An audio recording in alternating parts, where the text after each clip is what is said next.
¿Cómo les va? Espero que estén todos y todas muy bien. Yo me siento muy honrado de tener la ocasión de inaugurar este encuentro de género negro, de novela negra, de literatura negra. Yo tengo una larga experiencia. De hecho, he participado en muchos festivales y me da mucho gusto hacerlo aquí en Argentina. He participado un par de ocasiones, de Córdoba Mata, he estado también en Azabache, de Mar del Plata, en la Buenos Aires Negra, así que algunas otras obviamente de fuera del país. Así que este para mí es un momento muy, muy honroso. Y bueno, y comenzaré diciendo que entre los años 1977 y 2000, casi un cuarto de siglo, yo me dediqué a organizar mi libro del género negro, que es muy conocido, menos citado lamentablemente, y que era el producto de innumerables lecturas que comenté cuando escribí en los años del exilio en el diario Excelsior. Ahí primero, luego continué en forma de anotaciones de mis lecturas. Este libro se publicó por primera vez en 1984 bajo el sello editorial de la Universidad Autónoma Metropolitana de México, y empezaba señalando que por entonces aparecían unos 2000 nuevos títulos cada año. Imaginen ustedes que si en el año 84 eran 2000 nuevos títulos por año, la cantidad que deben ser hoy. En los 200 o 300 idiomas que habla la humanidad, esto está indicando una especie de explosión del género negro, y me gustaría intentar una explicación de por qué se da esto, que efectivamente es así. En cada una de las ediciones de este libro mío, que fue el primero en castellano, la primera investigación sobre la historia del género negro, el origen, la incidencia social y también literaria y política, obviamente.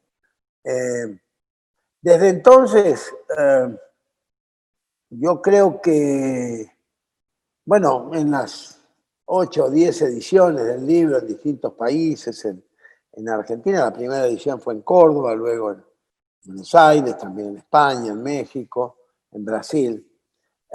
La idea me parece que venía de una original propuesta de los directores, por un lado del diario Excelsior de México, donde yo trabajé durante casi 8 años en el exilio, y también de uno de los directores, prácticamente era un gran personaje entrañable, Enrique Louvet, que era el editor de la revista del CONACYT. El CONACYT en México es como el CONICET en Argentina.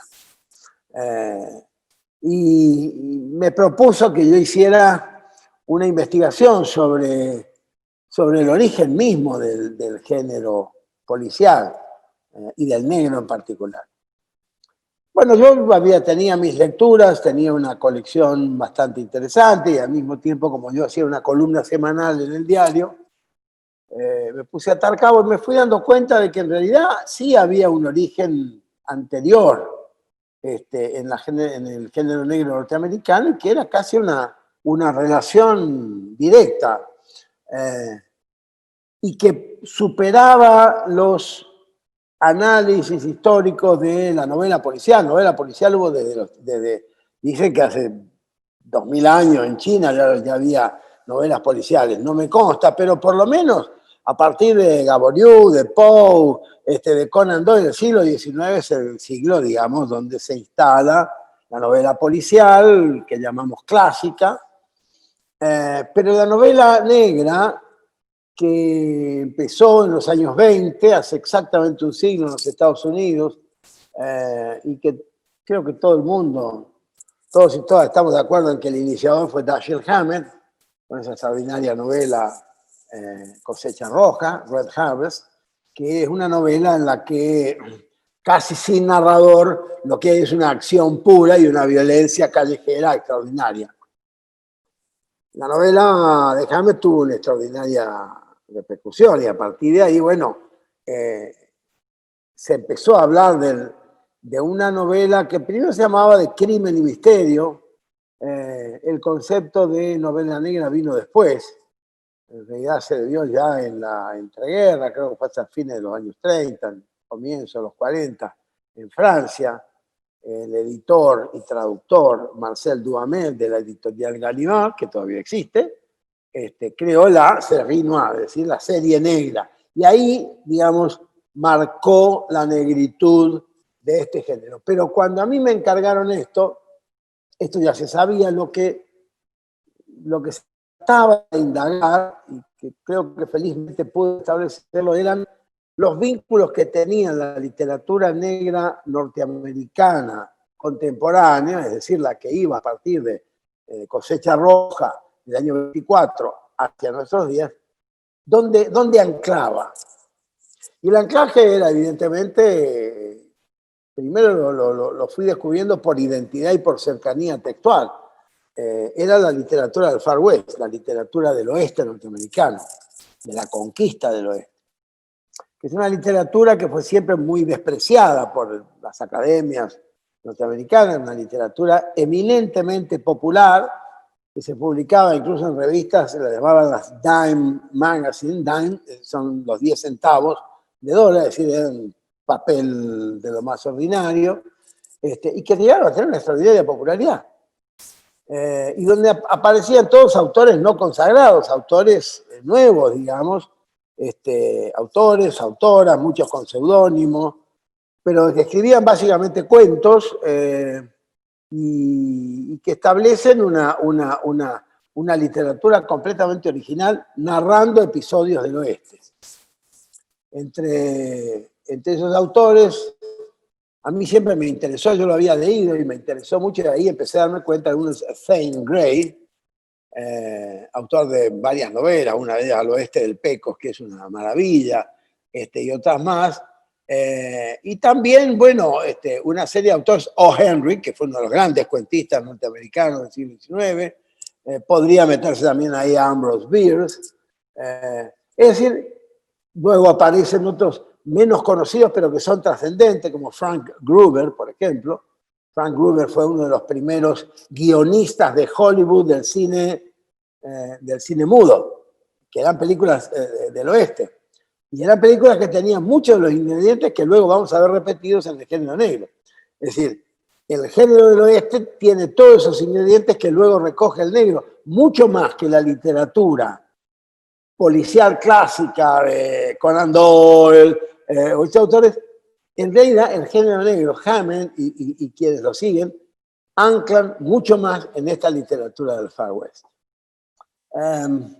De alguna manera, también la negritud comienza a ser considerada en América Latina hace unos 40, 50 años, cuando Ricardo Piglia inicia y dirige una estupenda colección, ya desaparecida, que se llamó Serie Negra. Él toma el modelo francés de Duhamel y la llama la Serie Negra y la publica en la editorial venezolana Tiempo Contemporáneo. Ahí escribe Ricardo su famosa introducción a 5 relatos de la Serie Negra, donde explica la dificultad precisamente de una especie híbrida, ¿no? Sin límites precisos, decía él, difícil de caracterizar, en la que es posible incluir los relatos más diversos. Y una propuesta interesante que hacía Ricardo era tratar de ver esta literatura, esta nueva, joven literatura,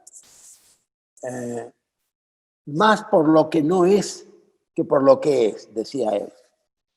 Hay que analizar estos relatos por lo que no son. Y él empezaba diciendo, que me parece que era muy justo, dice, no son narraciones clásicas con enigma. Es decir, con lo cual rompía toda la idea de las novelas de crimen y misterio, donde el enigma había que resolverlo. Y además con toda esa impronta aristocrática, racista, que venía de la novela policial clásica británica, donde prácticamente siempre, desde Arthur Conan Doyle, siempre el criminal o el malo de la historia era un chino, un oriental, un africano, un negro, un zulú, o cosas por el estilo, es decir, que eran los inmigrantes, de alguna manera indeseados, que llegaban a la Inglaterra victoriana. Esto, digamos, por un lado es el racismo, que hay que decirlo, y al mismo tiempo el enigma era una definición, pero que al género negro no le conviene, no le cabe exactamente. Creo que fuimos varios los que fuimos empezando a ver esto y darnos cuenta, yo creo que uno de los aportes que hice fue que era pensar en el peculiar mecanismo de intriga que conlleva todo relato negro. Sí, es casi como un mecanismo de relojería involuntario, si se quiere. Bueno, se lo puede llevar el autor, sin duda.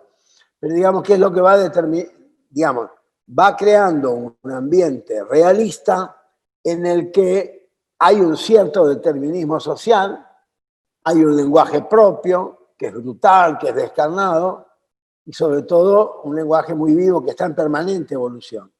La evolución del género negro es también la evolución del lenguaje en que se escribe este género.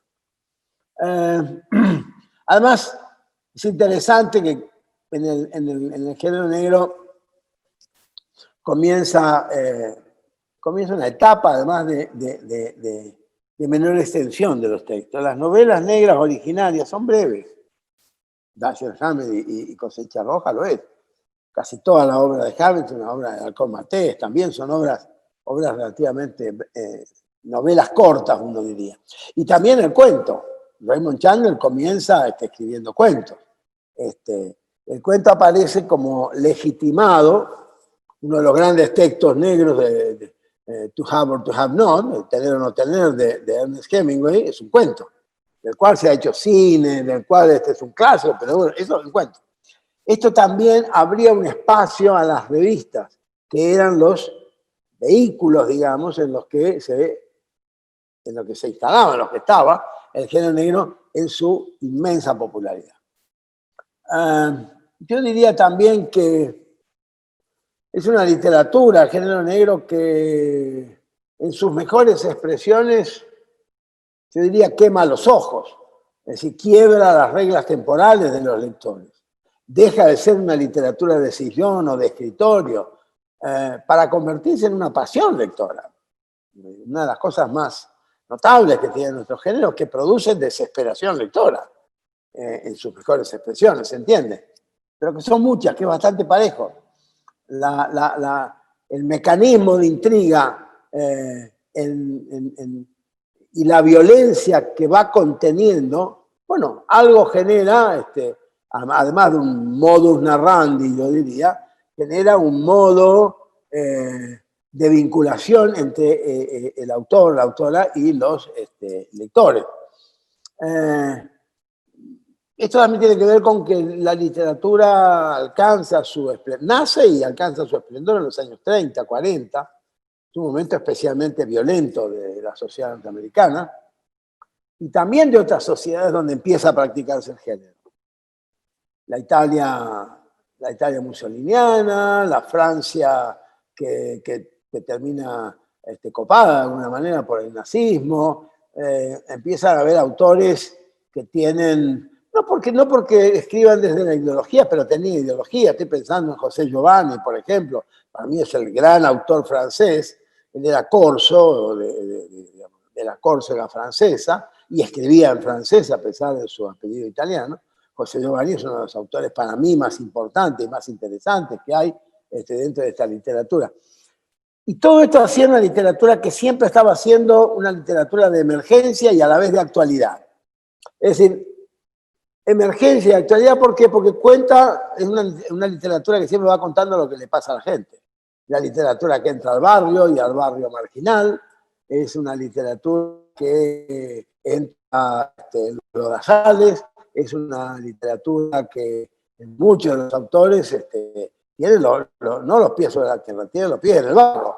Y esto, de alguna manera, también va a determinar que el género negro es una literatura que parece arrancada de la vida misma, de la vida real, de donde vive la gente, donde digamos, no porque se desliteraturice, sino porque imprime a su lectoría una vinculación que se instala velozmente en las preferencias, porque bueno, porque hay una empatía, y esto es lo que genera el fenómeno de la popularidad asombrosa de nuestro género, que a su vez desata un consumo popular inmediato, masivo.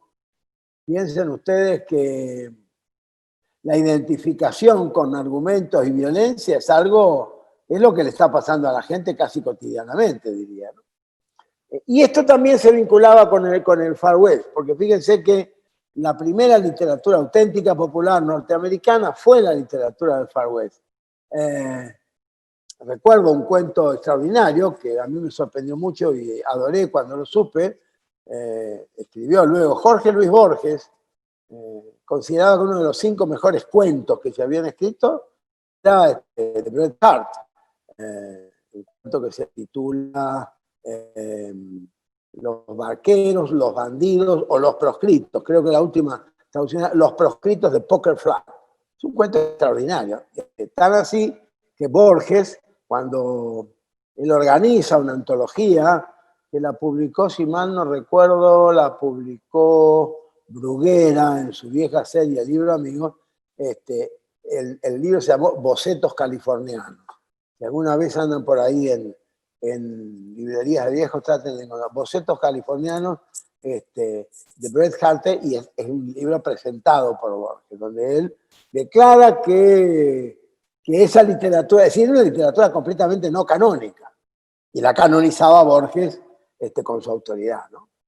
Esta literatura, por cierto, siempre fue desdeñada, despreciada por las academias. Bueno, me remito a mi libro donde he trabajado bastante de todo esto, ¿no? Yo diría que además uno podría llegar a pensar, y es otra hipótesis que desarrollé en el libro, o por lo menos la dejé planteada. Si nosotros pensamos que el género negro moderno contemporáneo tiene su origen, su nacimiento en la literatura de la conquista del oeste norteamericano, esas conquistas hubo en muchas sociedades, y nosotros en la Argentina también.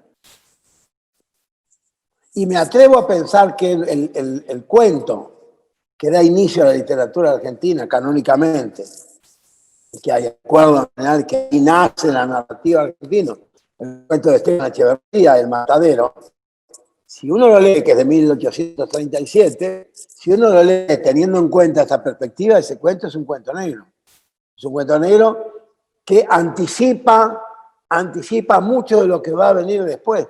Yo ya no tengo tiempo, ya estoy grande y además estoy dedicado a otras cosas, pero yo me pondría a hacer un trabajo para ver qué vinculación hay entre El Matadero de Echeverría y esa mujer de Rodolfo Walsh. Y estoy seguro que estableceríamos un vínculo, porque evidentemente ese es el anclaje primero, original y más popular, sin duda, de la literatura argentina, en el caso, digamos, como antecedente o antecesora de nuestro género negro.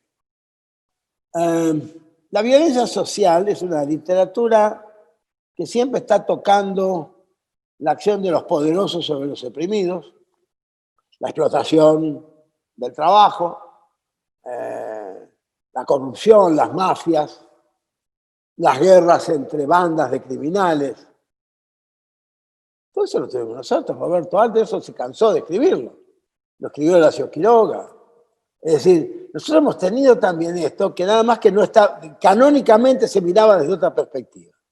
Yo la empiezo a mirar cada vez más, la empecé a mirar hace tiempo, desde la perspectiva del género negro, que es el género más potente y más poderoso que tenemos en la Argentina.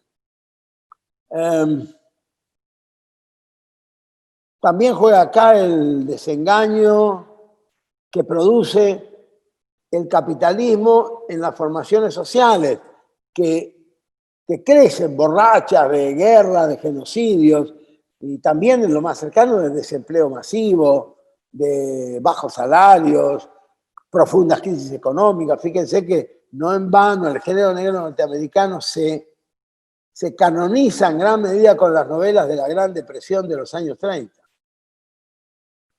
Mira, amigos, la crisis que estamos viviendo deja chiquita así a la crisis mundial del 30 que era norteamericana. Hoy tenemos una crisis mundial, y no solo por la peste, por la pandemia, sino por, digamos, por la distribución de la riqueza en el mundo, que es una grosería que es absoluta. Yo creo que esto también es una forma de violencia social.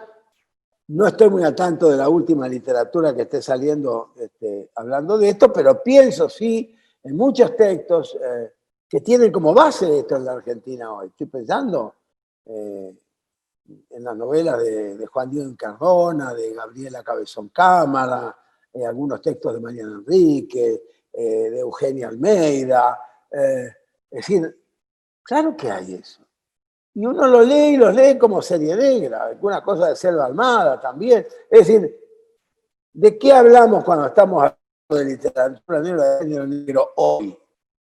De una cosa cuadradita, centralizada, encuadrada, no.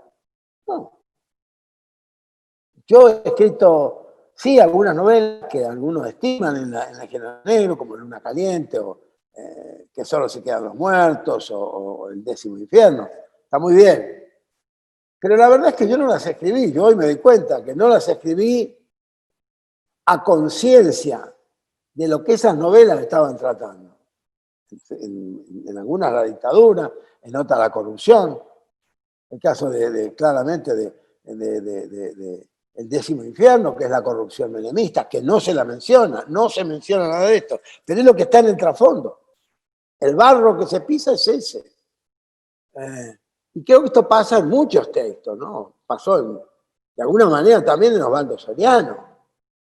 ¿Qué es lo que hace a no habrá más penas ni olvido? ¿Qué es lo que hace lo que hace lo negro? Ya no digamos en su novela original, En Triste, Solitario y Final, pero en general hay una carnadura que me parece que es siempre la parte, no sé si decir oculta, pero la parte no elegante y la parte que la literatura la explota de otro modo. Pienso en novelas de Juan Martini, por ejemplo.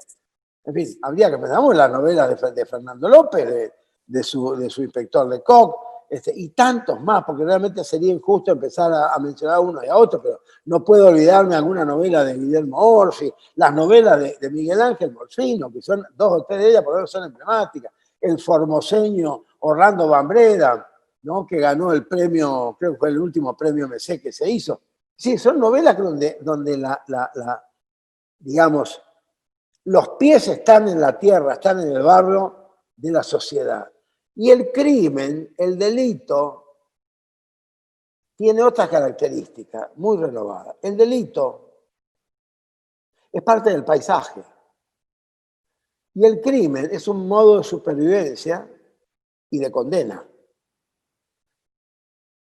No quiero meterme en cosas especialmente contemporáneas, pero acabamos de pasar situaciones similares en la Argentina y las pasamos antes con la dictadura y las pasamos antes con la década infame y toda la historia argentina, hasta hoy, hasta esta semana, hasta la semana pasada.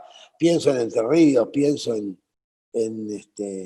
Guernica, pienso en las huelgas gigantescas que hubo en nuestro país durante décadas. La lucha social en la Argentina es una novela negra. Esto creo yo, por lo menos. Lo digo con mucho respeto. Es decir, respeto desde el punto de vista de que esta literatura se atrevió lentamente a abarcarlo todo. Pocas literaturas tienen esta perspectiva, esta capacidad, esta posibilidad de abarcar un abanico social tan grande, tan grande. Aunque a lo mejor la médula del avance del texto sea un delito, un crimen, un asesinato, pero las investigaciones mismas dejaron de ser como eran hace 120, 150 años, cosas matemáticas exquisitas, con todo el respeto hacia Sherlock Holmes, que lo leí y me encantó siempre. pero la literatura deja de ser un juego, o las fórmulas de Agatha Christie, incluso de Georges Simenon, que es otro de los autores que yo adoro. Pero fíjense que, por ejemplo, en el caso de Simenon, el texto que a mí más me importa de él, uno se llama El Negro, y eso es la menos policial de sus novelas. Menos policial en el sentido del género, pero es al mismo tiempo la más negra de todas sus novelas, se titula El Negro. Podría dar otros ejemplos de esto, creo que es importante, no sé, debo tener poco tiempo, me pidieron una cierta limitación, así que me gustaría decir que también hay una reflexión que me parece importante hacia el final, y es esto que vengo de alguna manera tocando un poquito tangencialmente. Vivimos en un país y un continente que ha sido arrasado,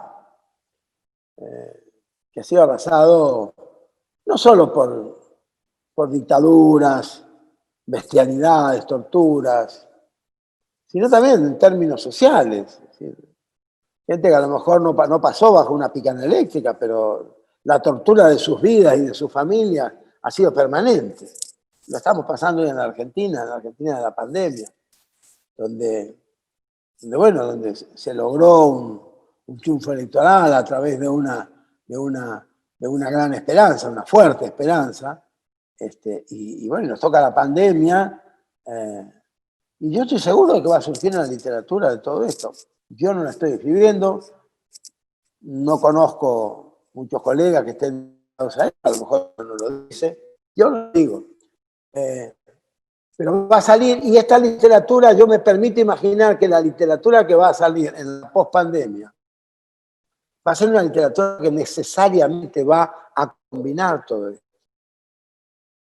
No va a haber un solo caso en el cual se narre el itinerario, la peripecia de una persona. Hoy cada persona es una persona en acción social mucho más que antes. Aún el chorro, aún el policorrupto. Y estamos llenos de chorros y llenos de policorruptos, pero, o el mercader el mercader narco. Pero en todo esto empieza a haber una especie, creo yo, ¿no? Una especie de escenario, de coro, en el cual me da la impresión, no es un vaticinio, tampoco tengo por qué adivinarlo, pero yo tengo la intuición de que las circunstancias políticos sociales de la Argentina, pero también de Chile, de Brasil, ni se diga, de Colombia, como está hoy Colombia, de Bolivia después del arrasamiento de la democracia, es decir, yo creo que vamos a encontrarnos con una literatura mucho más negra de lo que se esperaría en términos académicos o canónicos. Y a mí me alegra mucho eso, porque la literatura para mí siempre ha sido la vida por escrito. Muchísimas gracias.